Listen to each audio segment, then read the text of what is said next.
कल्याण डोंबिवली महानगर पालिका क्षेत्र के डोंबिवली पश्चिम स्थित जामा मस्जिद की कार्यकारिणी पर स्थानीय नागरिकों ने गंभीर आर्थिक अनियमितताओं और कथित घोटालों के आरोप लगाए हैं।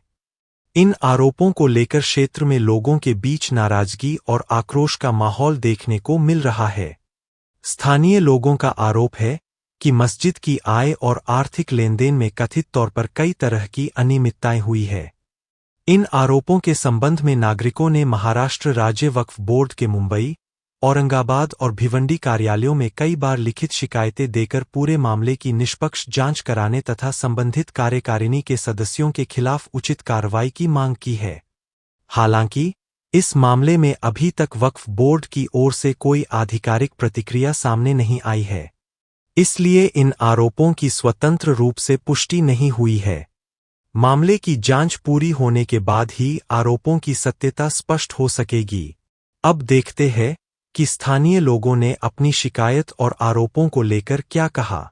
आइए सुनते हैं स्थानीय नागरिकों की जुबानी, उन्होंने किन मुद्दों को उठाया और वक्फ बोर्ड से क्या मांग की। यहाँ पे ऑफिसर थे अभी, लेकिन उनको हमने चिट्ठी दी, वो देखने के बाद उनको बताया कि पत्रकार हम लोग परिचित कर रहे हैं, तो उसके बाद में वो लोग चले गए निकल के सीधा। क्या मुद्दा क्या है? मुद्दा ये है कि डोंबिवली सुन्नी मुस्लिम जमात मस्जिद है, डोंबिवली वेस्ट विष्णुनगर एरिया में। उधर के ट्रस्टी है वो गुनहगारी वृत्ति के है, और जो बाकी ट्रस्टी है अभी जो फिलहाल यानी 9 ट्रस्टी है, तो उन लोग का सबका भ्रष्टाचार और दादागिरी से भाड़ा लेना, मनमानी भाड़ा लेना 10,000, और मस्जिद का प्रॉपर्टी है जो वक्फ बोर्ड का प्रॉपर्टी है उसका भाड़ा आता है, तो भाड़ा 15,000 बताते हैं, जबकि वो सामने वाला 30,000 देता है।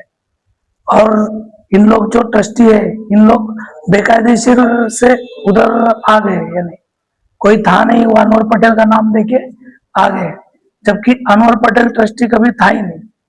और ये लोग ने ऑडिट रिपोर्ट पे 23 साल बाद ऑडिट रिपोर्ट वक्फ बोर्ड को सादर किया है। इस विषय पर आपने कहाँ तक अभी तक कंप्लीट किया, कहाँ तक जाके आए? औरंगाबाद और ये अपना ये वक्फ बोर्ड मुंबई और भिवंडी। और अधिकारी लोगों का क्या कहना है इसके ऊपर? अधिकारी का हमने उपोषण, ये अधिकारी लोग कुछ कार्रवाई नहीं कर रहे थे, तो हमने उसके लिए उपोषण का परवानगी लेके औरंगाबाद में उपोषण के लिए मंडप बांध के उधर बैठे, और तभी उन लोग ने फिर चौकसी लेटर इन लोग का ट्रस्टी का निकाला। लेकिन ये ट्रस्टी का चौकसी लेटर निकालने के बाद इन लोग ने इधर एक्शन लेने के लिए 1/9/24 का चौकसी लेटर है, लेकिन इन लोग ने बाद में उसको अभी 2.5 साल 3 साल हो गया, अभी तक चौकसी का हियरिंग नहीं हुआ है। और हियरिंग में हमने पूरा उसका जो चौकसी अधिकारी है उसका पूरा वीडियो निकाला है, वो वीडियो में पेपर सादर करते टाइम उनका भी वीडियो निकाला है। तो उसमें उसने बताया है कि साहब मेरे ऊपर अनिश साहब का दबाव है, प्रेशर है, शबीर भाई आपको मालूम है, और आप ऊपर से कुछ करो। ये लोग ने मेरे पर प्रेशर लाया है, और उसने जो माहिती का ये दिया, हमने जो पुरावे दिए उसके इसमें उसने पूरा उल्टा दिया है। उसने ऑडिट रिपोर्ट के बारे में दिया है कि जो 23 साल बाद जो ऑडिट रिपोर्ट सादर किया है, तो उसने वो दिया है कि पेंडिंग रिपोर्ट था, ये ट्रस्टी ने भेजा है, ये किया है आगे, मतलब फॉरवर्ड किया है 2012 में। तो उसके बाद में ट्रस्टी का आदेश है, पुलिस स्टेशन में कंप्लेंट भी हुआ था, और न्यायालय से डोंबिवली कल्याण न्यायालय से चौकसी आई थी, तो उसमें उसने बताया ये ट्रस्टी ने कि हम लोग आपसे सम्मति से ट्रस्टी, इतना भी नहीं, उसमें वो 13-14 साल जो ट्रस्टी था, जिसने 14 साल तक वो ट्रस्टी पद भोगा है, उसने खुद ने दिया है कि ये ट्रस्टी भ्रष्टाचारी थे और मैं इनके प्रेशर में था, और ये इसके लिए मैंने रिजाइन दिया। तभी भी इन्होंने उसके ऊपर कोई एक्शन नहीं लिया, और ना ही कोई ये किया। अभी इलेक्शन लगा दिया है अभी डोंबिवली में कि ये ट्रस्टी वही ट्रस्टी है, और इलेक्शन कर रहे हैं, और 2 तारीख इलेक्शन की दी है, और इलेक्शन कमिश्नर वो कौन सरबाज खान करके आने वाला है 2 तारीख को। तो जब इस संस्था जब स्थापन किया था वहां पर जो मस्जिद का बात है, तो उस वक्त कौन कौन थे और फिलहाल उस संदर्भ में उस वक्त के अभी कौन है और कौन उसके ऊपर ये करते हैं? उधर अनवर पटेल, इदरीस मेमन और 3 इतर थे, 3 लोग थे। वो जो कभी मस्जिद में आए नहीं, ना ही अनवर पटेल आया है। और अनवर पटेल ने खुद ने कंप्लेंट किया है कि ये लोग भ्रष्टाचारी है, इन लोगों ने अनधिकृत काम किया है और बांधकाम भी तोड़ा है। और इन्होंने एक केले का बकार है बड़ा, जिसका लाख रुपया भाड़ा आना चाहिए, उसका ये लोग 15,000 भाड़ा बताते और वो भाड़े करू है वो 50 बताते। कभी 30 का रिकॉर्डिंग है हमारे पास, उनका रिकॉर्ड किया है 30,000 महीना देते हैं करके। अभी इस ट्रस्ट पे अभी कौन कौन है, किसके विरोध में आप ये कर रहे हैं, उनका नाम बताओ। अभी ये इसके ट्रस्ट के शब्बीर मेमन है और चांद मियां शेख करके थे, वो एक्सपायर हो गए। और एक शकूर गंभीर पिंजारी है और एक ये अपना नजीर घोड़े है, कादर बेरी है। जो मेन है वो कादर बेरी है, अभी जो है हाल फिलहाल मैनेज करता है। आप लोगों ने सब जगह लेकर किया, तो आपका क्या मानना है? आपको उनके ऊपर गुना दाखिल होना चाहिए। हाँ। और ये वक्फ बोर्ड के जो अधिकारी है, इसके पहले जुनैद सैयद साहब थे, जुनैद सैयद साहब, तो उन लोग को हमने बार बार आके बताया कि साहब ये इनलीगल है, इनलीगल हमारे पास पुरावे है। अनवर पटेल ने ये सब छोड़ दिया, अनवर पटेल ने नहीं ये किया है, उसका पुरावा दिया है, उसका वीडियो रिकॉर्डिंग दिया है ऑफिसर का, तभी भी इन लोग कोई एक्शन लेते ही नहीं है एक्शन। तो आने वाले दिनों में अभी आगे क्या करने वाले हैं? आने वाले दिनों में अभी हम इनको पहले तो ये कर रहे हैं कि बाबा ये इलेक्शन रद्द करो, नहीं तो फिर इलेक्शन के लिए अगर आएंगे तो फिर कायदा हाथ में लेना पड़ेगा। बोलिए, क्या कहना चाहते हैं जो इसमें? आपका अंकल?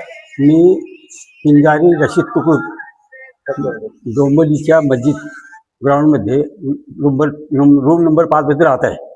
जवळजवळ मला राहायला तिथे 50च्या वर्ष झाली, समजलं ना। आणि त्यातलं सर्व बहुतेक म्हणजे काय जी परिस्थिती ते मला माहीत होती, समजलं। पण यांनी मला तिथून ते माझ्या घराला 2018ला त्या घराची अशी दशा केली की ते आज पण घर पडीत आहे आणि मला मागणी 2 लाखाची केलेली आहे। तर मी गरीब माणूस, मी माझ्याजवळ पैसा नाही, काही नाही, मी कवा कामाला काही नाही आहे। माझी मुलं अशी म्हणजे त्यांच्या स्वतःच्या जागेवर राहतात, त्याच्या प्रश्न नाही। आज जर यांनी मला तिथून काढलेलं आहे, मी इकडे तिकडे मुलाच्याकडे राहतो आहे, आता नंतर मी कुठे राहू जायला? अभी जो हम लोग जो इनके खिलाफ गए तो इन्होंने हमको ऊपर से भी बहुत प्रेशर किया, बड़े बड़े स्थानिक जो है उधर के वहाँ से भी प्रेशर डाला और पीछे लोग केस करके अपन आपस में बैठ के अपन समझ लेंगे।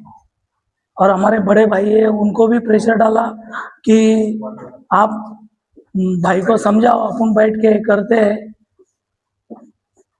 तो हमने आपको उनको यही बोला कि पहले तुम राजीनामा दे दो, आप 20-25 साल से है ट्रस्टी और आप बताते कि हम संबंधी से है और आप पूरा कारोबार संभाल रहे, पैसे का पूरा बैंक डिटेल बताओ।